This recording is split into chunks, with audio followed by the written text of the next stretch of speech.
አቦን ወድን መንፈስ ቅዱስን ሓደ አምላኽ አሜን። ካብ እግዚአብሔር አቦናን ካብ ጎይታና ኢየሱስ ክርስቶስን ጸጋን ሰላምን ምስ ኩላኻትኩም ይኹን። ኣብ ዝተፈላለየ ኩርናዓት ዓለም ኮይንኩም ነዚ መደብና እትከታተሉ ዘለኹም ክቡራት ህዝበ ክርስቲያን እዚ ብሓልዮት መካነ ህይወት ዝፍኖ መንፈሳዊ ቴሌቪዥን እዩ። እምበር ሎሚ እውን እዚ ስዕብ ትሕዝቶ ሒዝናልኩም ቀሪብና ኣሎና። ኣብቲ መጀመርያ ዝፍልመልና መደብ ህፃናት 10 ትእዛዛት ኣምላኽ ዝብል ኣርእስቲ ዘለዎ ንህፃናት ዝኸውን መደብ ኣሎና። መዘሙር ክስዕበልና እዩ። ኣብቲ ንሎሚ ዝተዳለወ መደብ ቃል እግዚአብሔር ድማ ብሓውና ዲያቆን ዳዊት ሃይለ ስላሴ ኣነን ቤተይን ግና ዝብል ኣርእስቲ ዘለዎ ትምህርቲ ሒዙልና ተዳልዩሎ። ኣብቲ ንንዕለቱ ንምስትንታን ዝጠቕመና መደብ እንጌራ ህይወት ድማ መምለኽቲ ጣዖት ኣይትኹኑ ዝብል ትሕዝቶ ዘለዎ መደብ ሒዝና ቀሪብና ኣሎና። ነዚ መደብ እዚ ክትከታተሉ ብፅሞና ምሳና ክሳብ መወዳእታ ክትፀንሑ ናይቲ መንፈሳዊ በረኸት ድማ ተኻፈልቲ ክትኮኑ ከም ናይ ወትሩ ዕድሜና እዩ። ሰናይ ምክትታል። መካነ ህፃናት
سلام نعخاتكم يكون سلام أملاخ مس نفسه كفكم يكون لو من مهارو عسرت تأزازات أملاخ بزبلار استيو أملاخ كن إزازو وي كن قبرو ذهبنا عسرت تأزازات مالتيو دك إسرائيل كام مدر قبسي كابارنت كابزوصو سلسته ورح جيروم نيرو دك إسرائيل اتوم أملاخ هزبي كخونو يلو زحاريوم هزبي عم مدر قبس عبارنت نيروم كابارنت كابزوصو سلسته ورح جيروم نيرو እግዚአብሔር ምስ ሙሴ በይኑ ክዛረብ ምእንቲ ናብ ጫፍት እምባ ወይ ናብ ጫፍት ኸረን ክድይብ ነገሮ እግዚአብሔር ንሙሴ ኣነ ኣብ ጫፍት ኸረን ወሪደ ክዛረበካ ስለ ዝቐረብኩ ነቶም ህዝቢ ክሕፀቡ ክዳለው ንገሮም ኢልዎ ሙሴ ነቲ ህዝብን ከምቲ ኣምላኽ ዝበሎ ገይሮም ንርእሶም ኣጽርዮም ተዳለው ድሕሪ 3 መዓልቲ ነጎዳን ብልጭታ ወርቅን ተሰምዐ ከቢድ ደመና ድማ ነቲ እምባን ወይ ነቲ ኸረን ሸፈነው ኩሎም ሰባት ድማ ሰንበዱ ሽዑ እግዚአብሔር እተን 10 ትእዛዛቱ ንሙሴ ዝሃቡ ምስ ኣምላኽን ኣብ ንሓድሕድናን ከመይልና ብሰላም ክንነብር ከም ዝግብኣና ዝሕግዙና ትእዛዛት እዮም እዞም 10 ትእዛዛት ሕራይ ባርታ ቀዳመይቲ ትእዛዝ ኣምላኽ እቲ ሓደ ሓቀኛ ኣምላኽ እዩ በይኑ ሓቀኛ ኣምላኽ ንሱ እግዚአብሔር እዩ ተኻለይቲ ድማ ንኣምላኽ ጥራይ ኢኻ ከተመልኽን ከተገልግልን ዝግባእካ ብጀክኡ ካልእ ኣምላኽ የለን ንማንም ወይ ንኻልእ ከተምልኽ የብልካ ተሳልሰይቲ ስም ኣምላኽ ብኸንቱ ኣይተልዕል ንስም ኣምላኽ ብኣኽብሮት ጥራይኻ ክትጥቀመሉ እምበር ከም ስም ከተላግጸሉ ወይ ክትምሕለሉ የብልካን ስለዚ ንስም ኣምላኽ ኣኽቢርካ ከተልዕሎ ይግባእ ራብዓይቲ ድማ መዓልቲ ሰንበት ክትቅድሳ ዘክር ብሰንበት ንኣምላኽ ከተምልኽን ከተዕርፈሉን እትኽእል ቅድስቲ መዓልቲ እያ ማለት እዩ ሓምሸይቲ ኣቦኻን ኣዴኻን ኣኽብር ነቦኻን ኣዴኻን ተኣዘዝ ማለት እዩ ከምኡ እንተጌርካ ነዊሕ ዕድመ ከም ዝህበካ እግዚአብሔር ቃል ኣትዩልካ ኣሎ እግዚአብሔር ነዊሕ ዕድመ ክህበካ ቃል ኣትዩሉ ነቦኻን ኣዴኻን ተኽብር ተኾይንካ ታሻድሸይቲ ኣይትቕተል ንዝኾነ ሰብ ፈጺምካ ክትቀትል የብልካን ማለት እዩ ጐይታና ኢየሱስ እውን ንማንም ሰብ ክንጸልእ ከም ዘይብልና ነጊሩና እዩ ንማንም ሰብ ክንጸልእ የብልና ሻውዓይቲ ኣይትዘሙ ነቲ ትምርዓዎ ሰብ እሙን ክትከውን እምበር ምስ ካልእ ሰብ ርክብ ክትገብር የብልካን ኣቤና ምስ ዓበኻ እትምርዓዎ ሰብ እሙን ክትከውን እምበር ምስ ካልእ ሰብ ርክብ ክትገብር የብልካን ሻምነይቲ ኣይትስረቕ ክትሰርቕ የብልካን ንብረት ካልኦት ሰባት ከተኸብር ኣለካ ታሽዐይቲ ብሓሶት ኣይትመስክር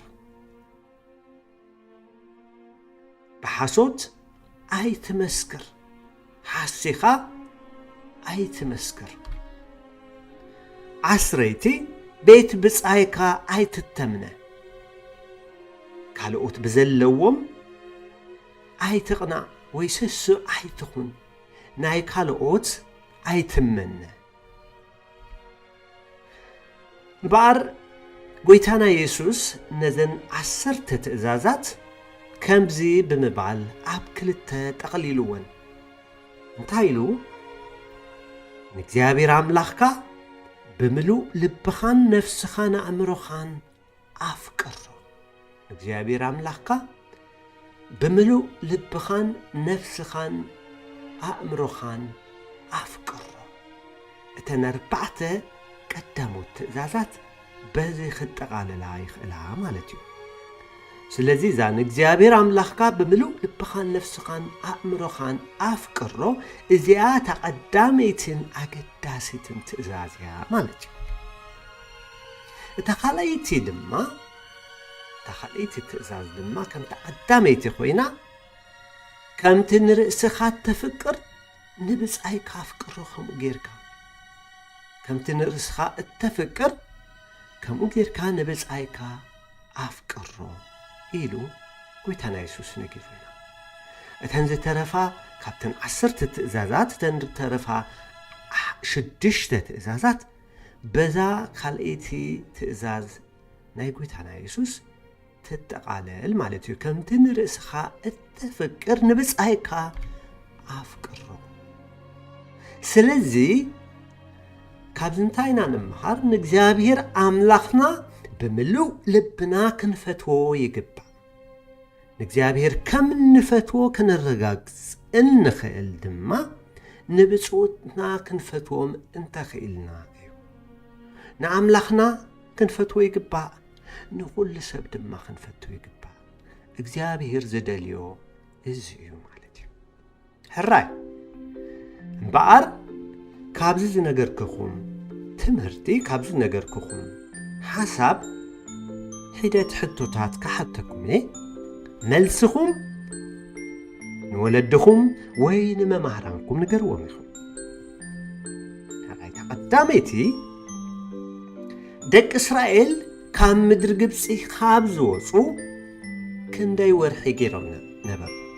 ደቂ እስራኤል ካብ ምድሪ ግብፂ ካብ ዝወፁ ክንደይ ወርሒ ገይሮም ነበሩ ካልኣይቲ ካብተን 10 ትእዛዛት እተን ቀዳሞት 4 ትእዛዛት ብዛዕባ እንታይ ይገልጻ ሳልሰይቲ ካብተን 10 ትእዛዛት እተን ዳሕረወት 6 ብዛዕባ እንታይ ይገልጻ ታራብዒትን ናይ መወዳእታን ሕቶ ድማ ጎይታና ኢየሱስ ነተን 10 ትእዛዛት ናብ ክልተ እዩ ጠቕሊልዎን እታ ቀዳመይትን እታ ንዓዓት ትመስልን ካልአይትን ግለጸን ወይ ግለጽወን እግዚአብሔር ይባርክ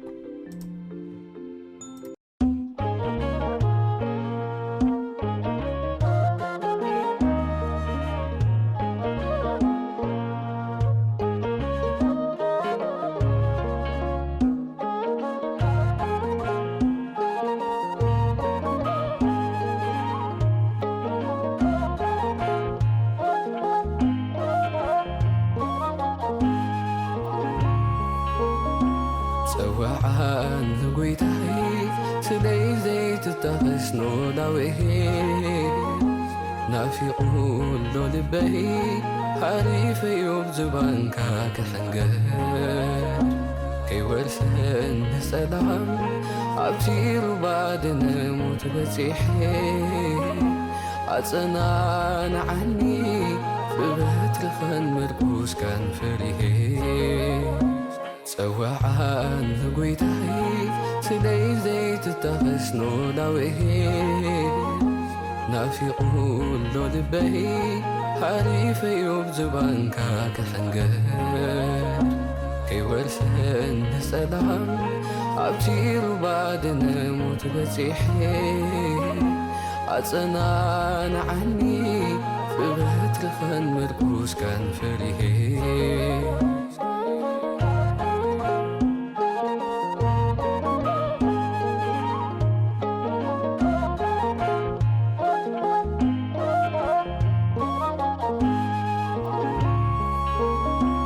ሓጢኣትና ለቐንኩ ሰሃራ በፂሐ ስጋይ ንኸጥልል ርኽሰት ተደቂሐ ዝሩባ ድነሞ ዘስጥም ታኺላ መዓሳት ሊሉኒ ነፍሰይ ተቐፂላ ኣብ ኣኽራናት ትደሊን ኣለኻ ሰሚዐ በዝለኹ ዝዓወረ ልበይ እናነብዐ ከሃድኣለይ ንልበይ ዝምሽን ንፋስ ኣውሎ ኣድየኒ ኦጎይታይ ኢየሱስ ሕጂ ዘሎ ፀዋዓን ንጐይታይ ስለይ ዘይትጠኸስ ኖላዊሄ ናፊቁሎ ልበይ ሓሪፈዮም ዝባንካ ክሕንገር ከይወርሰን ንሰላም ኣብቲ ሩባ ድነሞት በፂሐ ኣጸናንዓኒ ብበትርኸን ምርኩስካን ፈሪሄ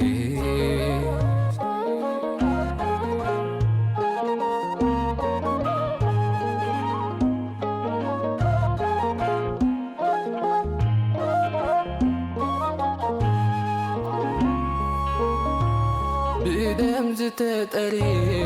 ውርሻይ ዓዲለ የንጀር ብበንሎ ሕስን በብእብረ ቆሲሉ ኣጋለይ ጉዕዞያ ቋሪፀ ይጽበይ ኣለኹ እቲ ወይን ተመጸ ኣብ ገዛና ክንደይ ትጋብሞ ዘይሓለፈ ናፊቐቡይ ከም ጊዳኻ ክቝፅር ሓሪፈ ደንግጸለይ ውሉድካ ክበሃል ዘይበቅል ኣድየኒ ምጥፍአይ ካብ ቤትና ክብቅል ፀዋዓን ንጐይታይ ስለይ ዘይትጠኸስ ኖላዊሄ ናፊቁሎ ልበይ ሓሪፈዮም ዝባንካ ክሕንገር ከይወርሰን ንሰላም ኣብቲ ሩባ ድነሞት በፂሐ ኣጸናንዓኒ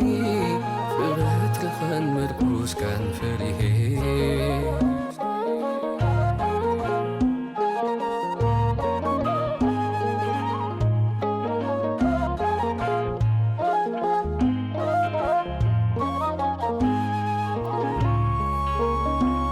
ነገር ሰቢው ዝብሎ ወልፊ ሓጢኣተይ ርስተይ መንጢሉኒ እንታይ ሓዲጉለይ ምስ ክሱስ ሕልናይ ኣብ ቅድሚ ሓቅኻ ከመይለ ክቐውም ኣርጊሰ ፍቕርና መሃናዬ መዓስ መንሚንካዮም ጠፊኤም በዝለኹ ዕርቃነይ ረድኤትካ ይሓርር ንጽድቅኻ ልብሰይ ንኽገብሮ ተፈዊሰ ኣድየኒ ውሽጠይ ብጸላኢ ከይተወርሰ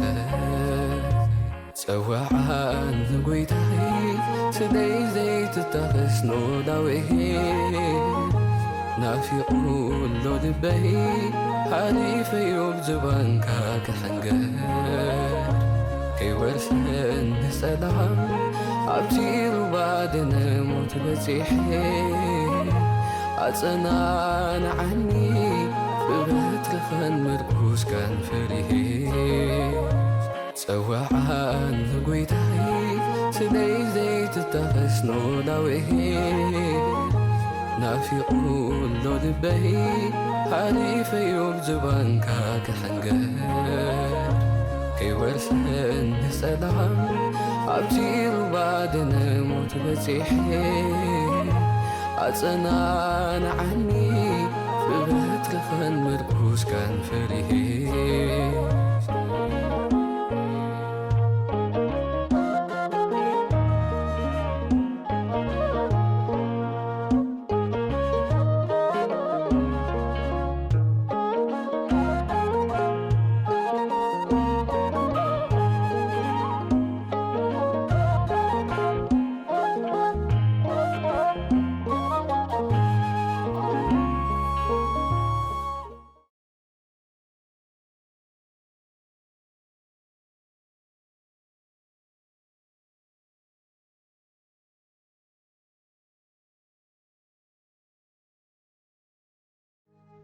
ካብ መዓር ዝጥዕም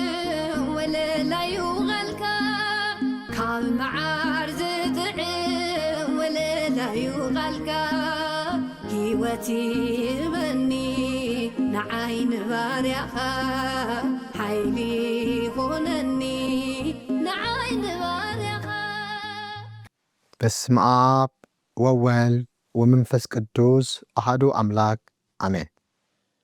ሰላም እግዚአብሔር ምስ ኩልኻትኩም ይኹን። ናይ እግዚአብሔር ቤተሰብ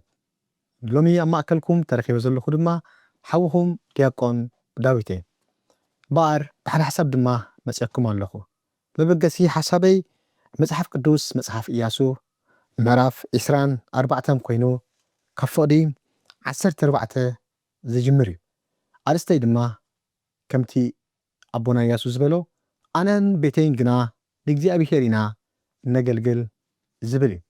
በኣር ኩልና መጽሓፍ ቅዱስና ከፊትና ናብቲ ቃል እግዚአብሔር ዝብሎ ብምስትውዓል ነንብቦ። ከምዚ ድማ ይብል መጽሓፍ ኢያሱ መበል ምዕራፍ 24 ፍቕዲ 14 ሕጂ ኸዓ ንእግዚአብሔር ፍርህዎ ብፍጽምናን ብእምነትን ኣገልግልዎ ነቶም ኣብ ክንየው ሩባን ኣብ ግብፅን ኣቦታትኩም ዘገልግልዎም ዝነበሩ ኣማልኽቲ ኣግልስዎም ንእግዚአብሔር ድማ ኣገልግልዎ። ንእግዚአብሔር ምግልጋል ክፉእ ኮይኑ እንትተራእይኩምሲ ንመን ከም እተገልግሉ ነቶም ኣቦታትኩም ኣብ ክንየው ሩባ ዘገልግልዎም ዝነበሩ ኣማልኽቲ ወይ ኣማልኽቲ ናይቶም ንስኻትኩም ኣብ ምድሮም እትነብሩ ዘለኹም ኣሞራውያን ሎሚ ሕረዩ። ኣነን ቤተይን ግና ንእግዚአብሔር ኢና እነገልግል። ሽዑ እቲ ህዝቢ መለሰ በለውን እቲ ንዓና ነቦታትናን ካብ ምድሪ ግብፂ ካብ ቤት ባርነት ዘደየበና እዚ ዓበይቲ ተኣምራት እዚ ከዓ ኣብ ቅድሚ ኣዒንትና ዝገበረ ኣብ ኩሉ ዝኸድናዮ መንገዲ ኣብቶም ብማእከሎም ዝሓለፍና ኩሎም ህዝብታት ዝሓለወና ንሱ እግዚአብሔር ኣምላኽና እሞ ንእግዚአብሔር ሓዲግና ንኻልኦት ኣማልኽቲ ምግልጋልሲ ካባና ይርሓቕ ድማ ዝብል ቃል ተጻሒፉ ኣሎ። ክብሪ ንስሙ ይኹን። ስለዚ እምበኣር ኣብዚ ቃል እዚ ሓደ ሓሳብ ኢና ንርኢ። ንመን ከም እተገልግል ብዝግባእ ምፍላጥ። እዚ ምርጫ እዚ ሎሚ ናይ ነፍሲ ወከፍና ምርጫ እንታይ ከም ዝመስል ብዚ ቃል እዚ ርእስና ክንርኢ ክንፍትሽ ጽቡቕ እዩ። እግዚአብሔር ይመስገን ኢያሱ እምበኣር ንደቂ እስራኤል ሓደ ሓሳብ ክብሎም እንከሎ ኢና ንርኢ። ንምንታይ ከም ዝወፁን እግዚአብሔር እንታይ ብሎም ከም ዘሎ ብዝግባእ ምእንቲ ክርድኡ ንእግዚአብሔር ክፈልጥዎ ዝኾነ እኳ እንተኾነስ ዘምልኹ እኳ ንሶም እንተምልኹሲ ምርጭኡ ግን ኣነፂኡ ይዛረብ ኣሎ። ኣነን ቤተይን ግና ንእግዚአብሔር ኢና ነገልግል ድማ ይብል። ክብሪ ንእግዚአብሔር ይኹን። እዚ ምርጫ እዚ ናይ ኩልና ምርጫ ክኸውን ኣብ ዘለኣለማዊ ሂወትና ድማ ከምኡ ኢልና ክሳዕ ካብዚ ምድሪ ንላዓል ንእግዚአብሔር ብፍጽምናን ብእምነትን ክነገልግሎ እግዚአብሔር ጸጋ የብዛሓልና። እምበኣር ናብቲ ዋና ሓሳብ ምልስ ኢልና እንተዳሪእና ኣብ ጽሑፍ እዚ ኢያሱ ሓደ ጽቡቕ ዝኾነ ገላፂ ቃል ንእምነቶም እንታይ ከም ዝመስል ከብርህ ተንኪፍሎም ኣሎ። ኣብ ፍቕዲ 14 ሕጂ ኸዓ ኢልዎም ንእግዚአብሔር ፍርህዎ ንእግዚአብሔር ፍርህዎ ብፍጽምናን ብእምነትን ኣገልግልዎ። ስለዚ ንእግዚአብሔር ምግልጋል ንእግዚአብሔር ምፍራሕ ብፍጽምና ንኣምላኽ ምግልጋል እዚ ሓደ ካብቲ ናይ ቅዱሳን ምርጫ እቲ ዝዓበየን እዩ። ክብሪ ንስሙ ይኹን። ስለዚ ደቂ እስራኤል ንእግዚአብሔር ከገልግልዎ ኢሎም ክሓስቡ እንከለዉ ምርጫኦም እንታይ ከም ዝመስል ኣጥዕዮም መታን ክፈልጡን ክርድእዎን ንእግዚአብሔር ክፈርህዎ ንእግዚአብሔር ብፍጽምናን ብእምነትን ከዓ ደው ኢሎም ከገልግልዎ ከም ዝግባእ ኢያሱ ጽቡቕ ዝኾነ መስመር ቃል ክቦም ኢና ንዕዘብ። ስለዚ እምበኣር ከምኡ ኢልዎም ነቶም ኣብ ክንየው ሩባ ኣብ ግብፅን ኣቦታትኩም ዘገልግልዎም ዝነበሩ ኣማልኽቲ ኣግልስዎም ነዚኦም እለይዎም ንእግዚአብሔር ድማ ኣገልግልዎ ስለዚ ንመን ኢኹም ከተገልግሉ ዝግባእኩም ንመን ኢኹም ተገልግሉ ዘለኹም ኣብኡ 1-2-3 ምርጫ ኣቐሚጥሎም ኣሎ እንታይ ይብሎም በተቀዳማይ ኣግልስዎ ምስ በለ ንእግዚአብሔር ምግልጋል ክፉእ ኮይኑ እንተተራእኩም ሲሉ ሽዑ ንመን ከም ተገልግሉ ኢሉ ነቶም ኣቦታትኩም ኣብ ኩነሩባ ዘገልግልዎም ዝነበሩ ኣማልኽቲ ወይስ ኣማልኽቲ ናይቶም ንስኻትኩም ኣብ ምድሮም እትነብሩ ዝነበርኩም ኣሞራውያን ንመን ኢኹም ከተገልግሉ ትደልዩ ስለዚ ሎሚ ሕረዩ ሎሚ ምርጫኹም ኣቐምጥዎ ንመን ከተገልግሉ ከም እትደልዩ ፍለጡ ኣነ ግና ይብል ኣሎ ኣነን ቤተይን ግና ንእግዚአብሔር ኢና ነገልግል ዝኾነ ይኹን ምርጫ ክህልወኩም ይኽእል እዩ ነቶም ኣብ ስጉሩባ ዝነበሩ ኣቦታትኩም ዘምልኽዎም ንዕኦም ከተምልኽዎም ይካኣል እዩ ነቶም ኣብ ምድሮም እትነብሩ ዘለኹም ኣሞራውያን ድማ ከተምልኽዎም ይካኣል እዩ ኣነ ግና ኣነን ቤተይን ግና ንእግዚአብሔር ኢና ነገልግል ሽዑቶም ህዝቢ መለሱ ይብለና ናብቲ መልሲ ቅድሚ ምኻደይ ግን ሓደ ሓሳብ ክብል ደስ ይብለኒ እግዚአብሔር ኣብዚ ነፃ ምርጫ ተቐሚጡ ምርጫኦም እንታይ ክኸውን ከም ዝግብኦ ኢያሱ ሓሳብ ክህቦም ኢና ንርኢ በቐንዱ ንእግዚአብሔር ምግልጋል ናይ ግልኻ ምርጫ ስለዚ ደቂ እስራኤል ድማ ብግሎም ምርጫኦም እንታይ ክመስል ከም ዝኽእል ይሕተቶም ኣሎ ስለዚ ምርጫኻ እንታይ እዩ ዝመስል ሎሚ ንእግዚአብሔር ምግልጋል ብፍርሃትን ፍጽምናን ብእምነትን ድዩ ወላስ ከምዚ ኣብዚ ደቂ እስራኤል ዝመለስዎ ነዝስ ይርሓቅ ክሳዕ ዝበልዎ ግና ከተመሊሶም ንእግዚአብሔር ክሓድግዎም ከለዉ ንሪኦ ኣዝዩ ዝተመሳቐለ ህይወት ንነብር ኣመንቲ ኢና ሎሚ ምርጫና ኣጥዒና ክንፈልጥ ንምርጫና ድማ ወሰንቲ ሰባት ክንከውን ይግባአና ነቲ ከነገልግሎ ዝመረጽናዮ እግዚአብሔር ብፍርሃትን ፍጽምናን ብእምነትን ደው ኢልና ከነገልግሎ ይግባአና እዚ ነገር እዚ ንዓይ ንዓኻትኩምን ድሕሪ ምምራጽና ንኽንነብሮ ግዴታና ብተራ ልሳና ጥራሕ ደጊምዎ ዝሓልፍ ኣይኮነ ኣብ ህይወትና ዝርከብ ዝንበር ናይ ዘለዓለም ህይወት ድማ ንወርሰሉ ትዝዓበየ ናይ ኩሎም ቅዱሳን ምርጫ ሎሚ እዚ ምርጫ እዚ ክኸውን ኣብ ህይወትና እግዚአብሔር ስለ ዝደሊ ነዚ ሓሳብ እዚ ድማ ሎሚ እግዚአብሔር ብቃሉ ልኢኹ ዝምሕረና ዘሎ ብቐንዱ ኣብ ታሪክ ደቂ እስራኤል ምልስ ኢልና እንተ ደኣ ርኢና ኣብ ዘፀአት ምዕራፍ 4 ከምኡውን ኣብ ምዕራፍ 8 ዘሎ ጽሑፋት እንተ ደኣኒ መርሚርናዮ እግዚአብሔር ንደቂ እስራኤል ካብቲ ናይ ባርነት ስፍራ ካብ ግብፂ ክወፁ ክደልዮም እንከሎ ሓደ ሓሳብ ስለ ዝነበረ እዩ መደብ ኣምላኽ እንታይ ከም ዝነበረ ኩልና ንፈልጥ ኢና ምክንያቱ ንፈርዖን ኣብቲ ልኡኽቱ ክልእከሉ እንከሎሲ ውልደይ ከገልግለኒ ሕደጎ እዩ ዝብል እኳስ በኽሪ ውልደይ እዩ ዝብሎ ንእስራኤል ክብሪ ንእግዚአብሔር ይኹን ስለዚ እግዚአብሔር ድማ ይብለና ንሙሴ በሎ ናብ ፈርዖን ኬትካስ እግዚአብሔር ከምዚ ይብል ንህዝበይ ከገልግለኒ ይኺድ ሕደኮ ንስኻ ምሕዳጉ እንተ ኣበይኻ ኸዓ እንሆ ኣነ ንኩሉ ሃገር ብንቁሮዕ ክወቃዕ ስለዚ ንህዝቡ ከገልግሎ ነፃ ክኸውን ንእግዚአብሔር ክርከብ እግዚአብሔር እዚ ሓሳብ እዚ ከም ዝነበሮ ኣብ ዘፀአት ብተመሳሳሊ ኣብ ምዕራፍ 4 ፍቕዲ 22 ድማ ገሊፅዎ ኣሎ ንፈርዖን ድማ ክትብሎ ኢኻ ኢሉ እግዚአብሔር ከምዚ ይብል እስራኤል በኽሪ ወደይ እሞን ወደይ ከገልግለኒ ይኺድ ሕደጎ ኢለካ ነበርኩ ግና ከምሕዳጉ ኣበኻ እንሆ ከዓ ኣነ ንበኽሪ ውልድካ ክቐትል ኢልዎ ስለዚ እምበኣር ሓሳብ ኣምላኽ ንእስራኤላውያን ንስኡ ነይሩ ካብ ባርነት ክወፁ ንእግዚአብሔር ብእሙንነት ብፍጽምና ብፍርሃት ከገልግልዎ ስለዚ ንስኻትኩም ከዓ ይብሎም ኣሎ ኢያሱ ከምቲ ኣቦታትኩም ዘገልግልዎ ዝነበሩ ዘይከኖስ ንዕኡ ኣግልስዎ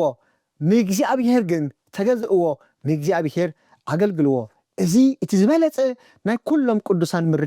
مرجعهم يخون بمباليو إز مرجع زي كمرتسوه صبوق زخونه رتقوي زخونه متبابعيك على تيبو زغان حومن نتحقنيا مسلي እግዚአብሔር አጉልሑ ዘርእዮምን ዝኸበርኩም ህዝቢ እግዚአብሔር ሎሚ ከምቲ ደቂ እስራኤል ዝበልዎ ኩላትና ብልሳና ንብሎ ምስ ካብኡ ዝፍላይ ኮነን ገገሊኡስ በቃል እውን ክንሓልፎ ንኽእል ንኸውን ተኣገዳሲ ግን ኣብ ህይወት እግዚአብሔር ብፍርሃትን ፍጽምናን ብእሙንነትን ምግልጋል እሱ እትናይ ኩሎም ቅዱሳን ምርጫ እግዚአብሔር እዚ ምርጫ እዚ ካባይን ካባኻትኩምን ሎሚ ይጽበ ምናልባት ጽቡቕ ዝኾነ መልሲ መሊሶም እዮም ጽቡቕ ዝኾነ ኣቋም ኣቐሚጦም እዮም ሙሴ ድማ ኢያሱ ድማ ብሓቂ ጽቡቕ ይብሉ ከም ዘሎ መስኪርሎም ነገር ግን ድሕርዚ ናፍቲ ዝነበርዎ ካልእ ጥፍኣት ክምለሱ ግዜ ኣይወሰድ ስለዚ ጽቡቕ ኢኻ ዝበልካ ኢሎሞ 3-4 ነጥቢ ጠቂሶምሉ ነዚ ኣምላኽ እዚ ዘይምግልጋል ስካባና ይርሓቕ ክሳዕ ምባል በፂሕነ ብርግጽ ተመሊሶም ኣብ ዘጻአት ኣብ መጽሓፍ ቅዱስ እንተደኣ ርኢና ግን ኣብ ምዕራፍ 30 4 ኣብ ቃል እግዚአብሔር ኣብ ምዕራፍ 32 ካብ ፍቕዲ ሓደ ቃል እግዚአብሔር ምልስ ኢልና እንተደኣ ርኢና ግን ካልእ ዝሕዝን ታሪኽ ወይ ዝሕዝን ፍጻሜ ክፍጸም ኢና ንርኢ ነቲ ኩሉ ገዲፍና ክንስዕቦ ኢና ኢሎም ቃል ዝኣተውሉ እግዚአብሔር ነቲ ንሱ ምርጫኦም ክኸውን ይግባአና ኢሎም ስሙ ዝፀውዕዎ እግዚአብሔር ኣብ ተወሰነ እዋን ግን ነቲ ዝበልዎ ቃል እሙናት ኮይኖም ኣይተረኽቡን ስለዚ ብል ኣብ ቃል እግዚአብሔር ኣብ ምዕራፍ 32 ፍቕዲ 1 እቲ ህዝቢ ከዓ ሙሴ ካብ ከረን ከይወረደ ከም ዝደንጎየ ምስ ረአየ ናብ ኣሮን ተኣከቡ እሞ ነዚ ካብ ምድሪ ግብፂ ዘውፅኣና ሙሴ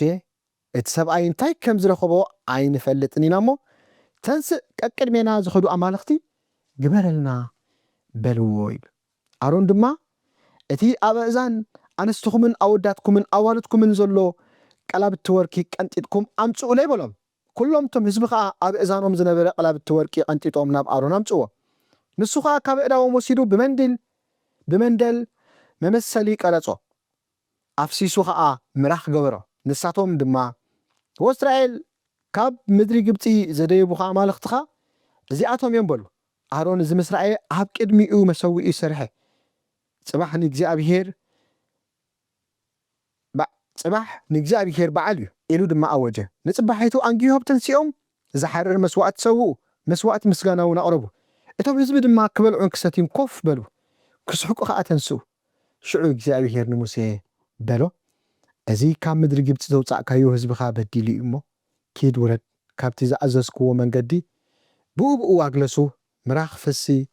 ገበሩ ሰገዱልን ሰውኡሉን ከዓ ወእስራኤል እቶም ካብ ምድሪ ግብፂ ዘደይቡኻ ኣማልኽትኻ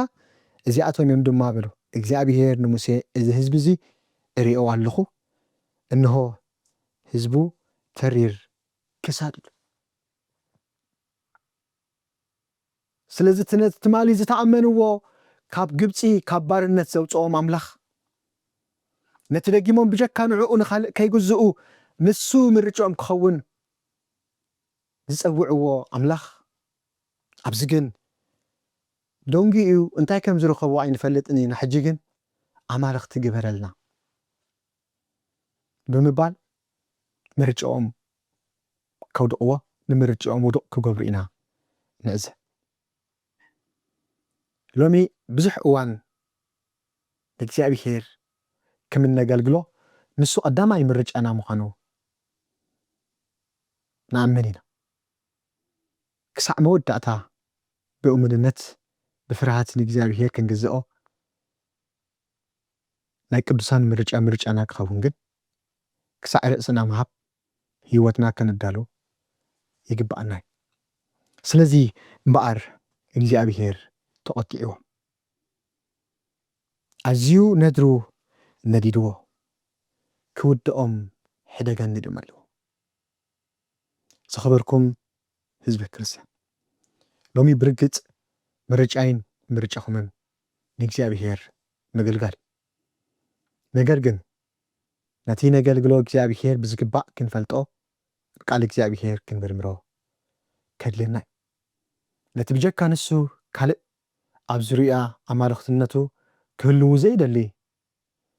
ኣብ ዙርያ ትናቱ ኣምልኾ ክርከቡ ዘይደሊ ህያው ዝኾነ እግዚኣብሔር ካልእ ንሪኦ ካልእ ንጥምቶ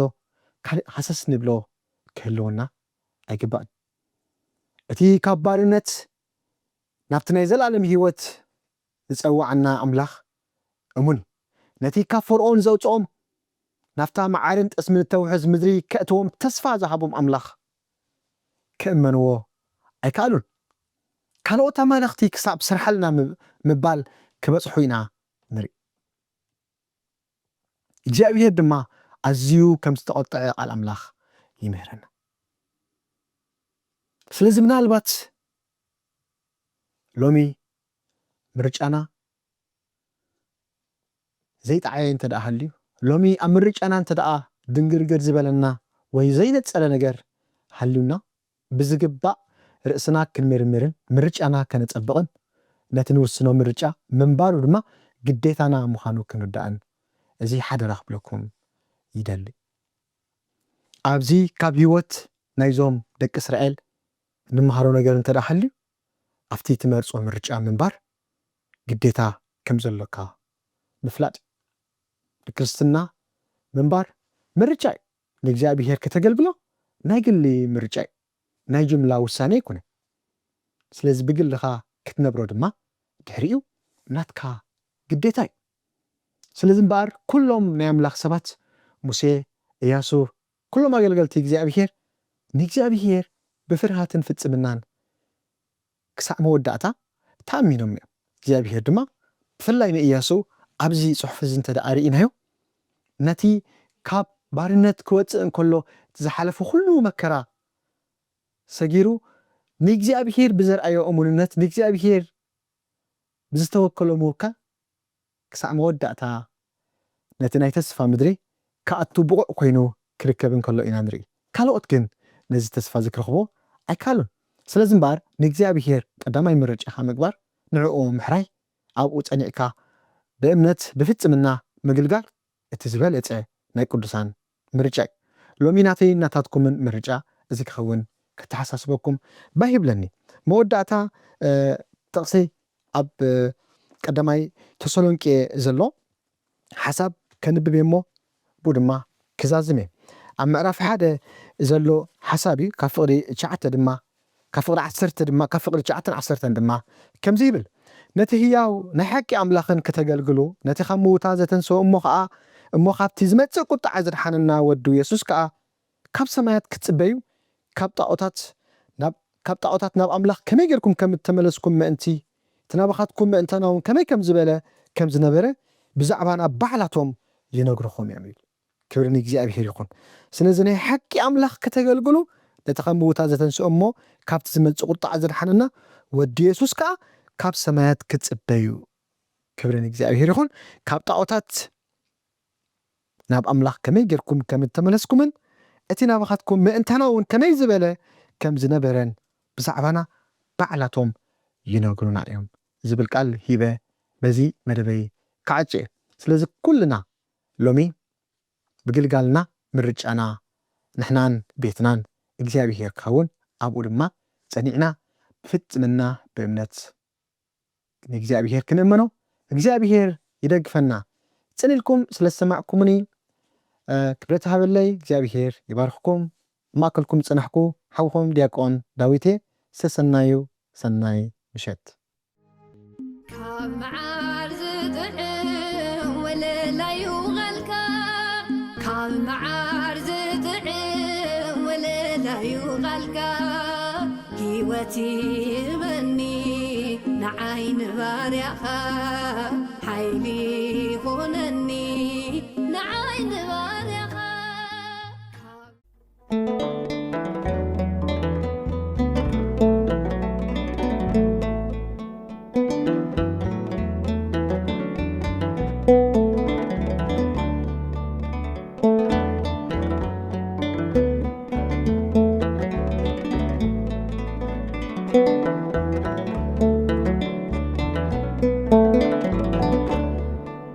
كم زفقدكايو يخون كم زسرعغايو كم زمدبكايو يخون كم زحاسبكايو أنا دو أملاخي تبع فالديو أنا دو أملاخي كله فالديو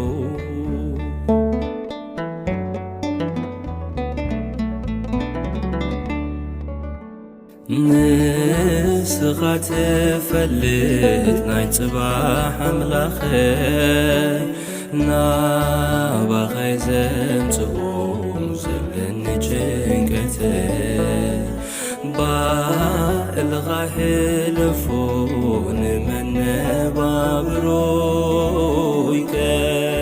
كتتبلو غلو بويتا يخون اللي امنتي يا بخايو العود فقدك كم تتبلو يخون امنتي يا بخايو العود فقدك كم تتبلو يخون كم زفقدك يو يخون كم زسرع غايو كم زمدبكايو يخون كم زحاسبكايو أنا دو أملاخي تبع فالديو أنا دو أملاخي كله فالديو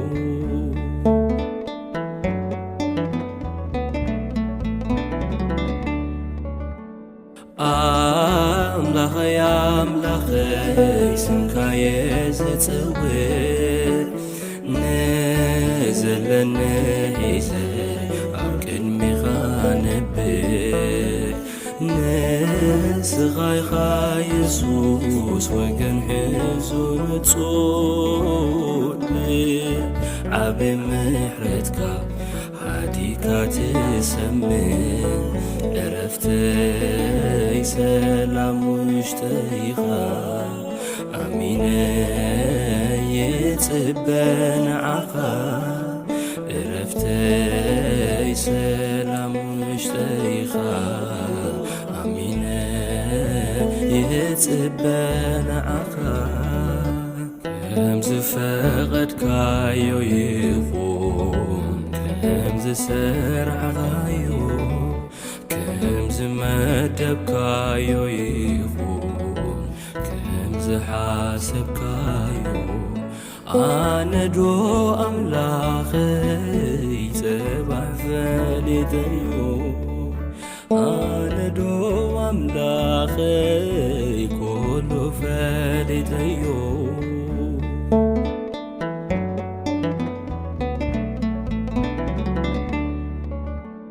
أزيد سمعك ببرتوع نافقوت ناي نغستات نبوس وغويتا ناي بويتوت أبيت كازي حسكا هيوت كل فترت أبو منجي فقري سيقي نايد خمات تدرر إتو أملاخي أنه كفيتي وبيتي تدرر إتو أملاخي أنه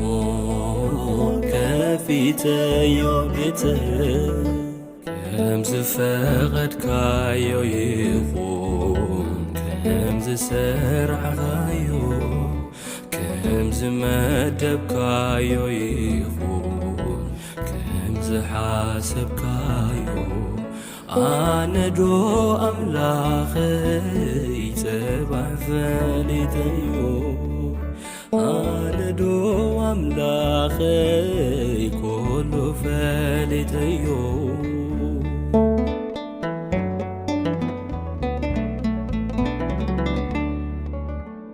ፀሓይ እንክትዓርብ ክትበርቕ ክትመሲ ህልውቲ ክትገብራ ነዛናተይ ነፍሲ ሃብታም ኣምላኽ እያ ብኹሉ ተሳሲመ ዓለ ናይ ውዱቓት ናይ ሕሙማት ፈውሲ ዘለዓለም ንዓኻ ከኽብል ፍቓድካ ይኹን እግዚኣብሔር ዘለዓለም ንዓኻ ከኽብል ፍቓድካ ይኹን እግዚኣብሔር ከም ዝፈቐድካዮ ይኹን ከም ዝሰርዓኻዮ ከም ዝመደብካዮ ይኹን ከም ዝሓሰብካዮ ኣነ ዶ ኣምላኸይ ጽባሕ ፈሊጠዮ ኣነ ዶ ኣምላኸይ ኩሉ ፈሊጠዮ ከም ዝፈቐድካዮ ይኹን ከም ዝሰርዓኻዮ ከም ዝመደብካዮ ይኹን ከም ዝሓሰብካዮ ኣነ ዶ ኣምላኸይ ጽባሕ ፈሊጠዮ ኣነ ዶ ኣምላኸይ ኩሉ ፈሊጠዮ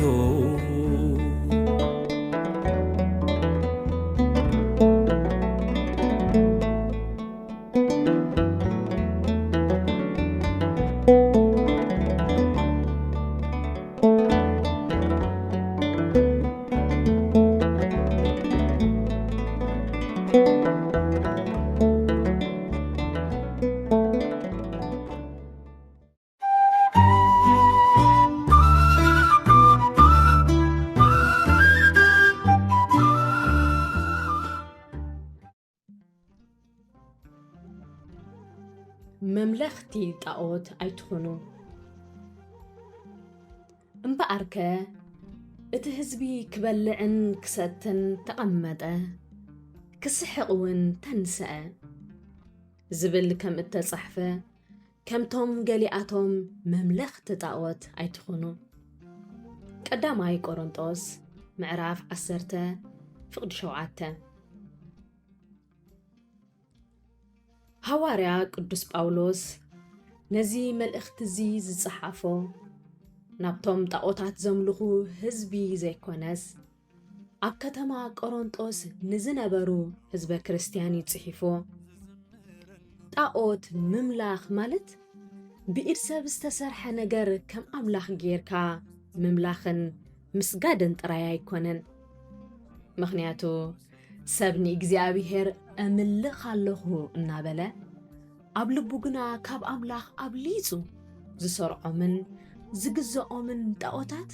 ክህልው ይኽእሉ እዮም ንጉስ ሳኦል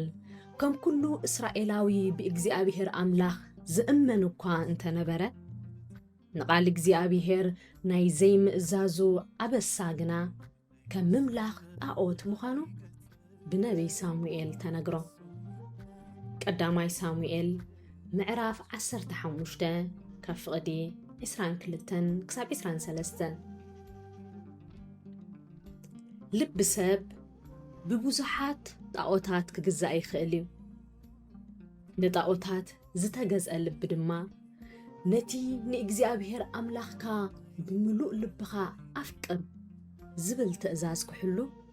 ኣይኮነሉን እዩ ምኽንያቱ ንኽልተ ጎይቶት ክግዛእ ዝኽእል የለን ብተወሳኺ ንዓለም ምፍቃር ማለት ንኣምላኽ ምጽላእ ማለት እዩ እቲ ፍቅሪ ገንዘብ ዘለዎ ድማ ካብ እምነት ከም ዝዘብል ሐዋርያ ጳውሎስ ኣጠንቂቑና ኣሎ ስለዚ ከም እኒ ፍቅሪ ዓለምን ገንዘብን ኩሉ ንእግዚአብሔር ዘይምእዛዝን ጣዖታት ኮይኖም ቃል እግዚአብሔር ኣብ ልብና ተዘሪኡ ፍረ ንኸይፈሪ ከም እሾኽ ብምዃን ይሓንቆ ሱር ክፍኣት ብምዃን ድማ ኣብ ክንዲ ፍረ ጽድቂ ዝገደደ ሓጢአት ክንፈሪ ዝገብሩ ብምዃኖም መወዳእታና እውን ዘባላሽዎ እዮም ስለዚ ህይወት ካብኡ ስለ እትፍልፍል ልብና ብቓሉ ብምምርማር ክንሕልዎን ከም ዘማራይ ዳዊት ከዓ ወኣምላኽ መርምረኒ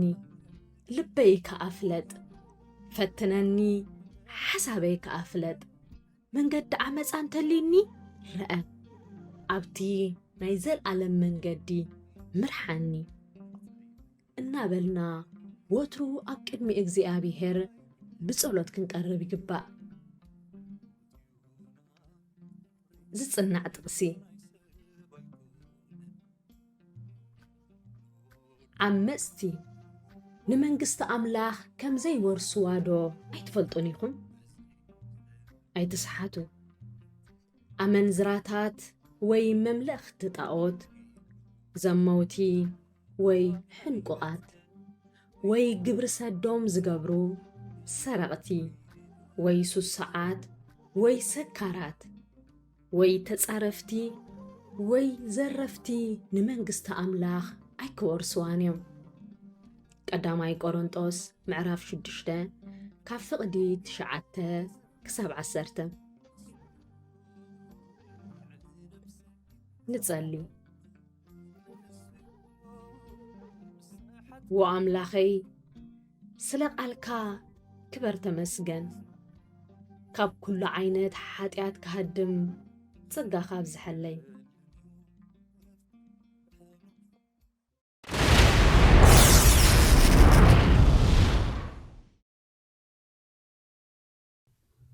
ስለ ጽናሕና ግዜ እግዚአብሔር ተመስገነ ይኹን በዚ ጸናሕ መደብ ተባሪኽኩም ተሃኒጽኩም ከምኡ ድማ ተገልግልኩም ክትኮኑ እምንቶና እዩ ኣብዚ መጽእ ዘሎ መደብና ብዝተመሳሰለ ትሕዝቶ ክሳብ ንራኸብ እግዚአብሔር ምስኩለና ይኹን